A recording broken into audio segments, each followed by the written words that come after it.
Another coaching vacancy filled and a report on the Western Conference champs who have zero clarity in terms of a finals opponent. The Pacers made sure of that in Game 4 of the Eastern Conference Finals Tuesday night. LeBron James operated from the post in Game 3. Trouble getting on track, though, in Game 4. Misses in the post here. Pacers out on the break. It's Lance Stephenson, the one-man break, finding George Hill for three. Indy up 7-0. They would take an 11-0 lead. Beautiful pushing the basketball, GA. He did an excellent job getting into the paint, kicking it out. That 11-0 lead was a huge start for the Pacers. Paul George past the king. High and mighty. They came out with great energy to start this game, that 11-0 run, and then it looked like Miami would work themselves back in. Nice find there for Dwayne Wade. That Wade dunk got him within 3. James to Udonis Haslem. Had 17 points in Game 3. A dunk there. Good sign for the champs. And then it's Stevenson kind of the sort of gets under your skin a little bit if you let him. Antics there. Yeah. LeBron called for the technical foul. Stevenson drives, hits the floater. Much more important than any of this nonsense was his offensive production. Well, both teams have one of those players that like to flop a little bit. Shane Battier, Lance Stephenson. Yeah. They cancel each other out. Paul George to Sam Young for the dunk. Indy back up by 8. Story for the Pacers offensively, Roy Hibbert. The big fella out of the post, up and in and one. Too big. And doing it in front of his old coach, John Thompson III, his agent, David Falk, both taking it in. Interested parties, to say the least. Dwayne Wade, tough shooting night, tough shot. And one. It's a one-point game. Heat shot under 40% in the first half, and yet LeBron drives, hits the lay-in. It's a one-point game at the half. Excellent job by the Heat. Also, LeBron James on that last play, closing the gap, going into halftime. And you can see Chris Bosh knocking down this three, all tied up with about 9 minutes left. But you wouldn't see it again. That was the only shot he hit all night long. The Heat on the run. James, the lay-in. 16 fast break points for Miami. They're up by 4 despite all the offensive troubles. Pacers moving around. David West from Hibbert, look away.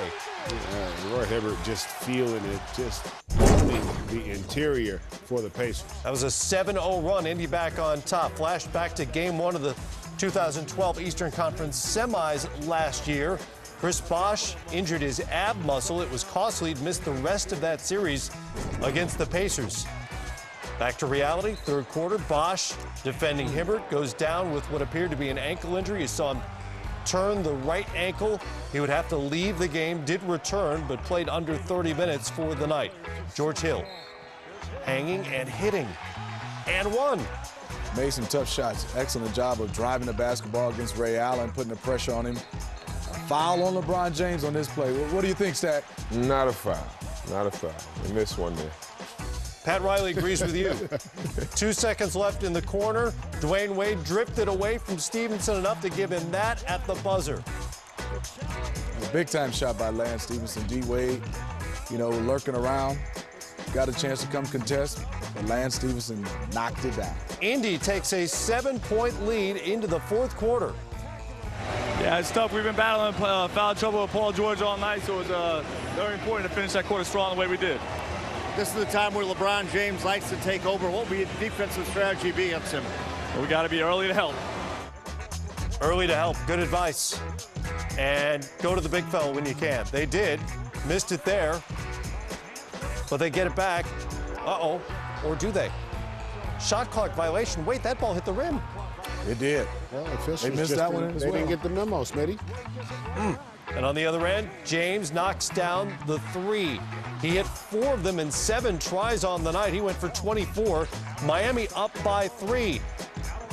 Ray Allen, desperation shot clock beating 3, and it felt like things were turning the Heat's way. Yeah, definitely. That was a huge play in the game. He thought that the young team could have folded, but they came right back and made big plays throughout the game. Lance Stephenson, he had 20 on the night. We're tied at 89. Hibbert on the putback. Pacers just bigger, closer to the rim. And they all over the board. Hanging down there. Roy Hibbert gets his own rebound. Excellent job by the Pacers down the stretch, getting these second chance points. Now it's time for the Miami Heat LeBron James, will he answer? Yes, indeed. Yes, he will. Right over Paul George. Good. Back to within a 2-point lead. Stevenson, the floater. It's tough.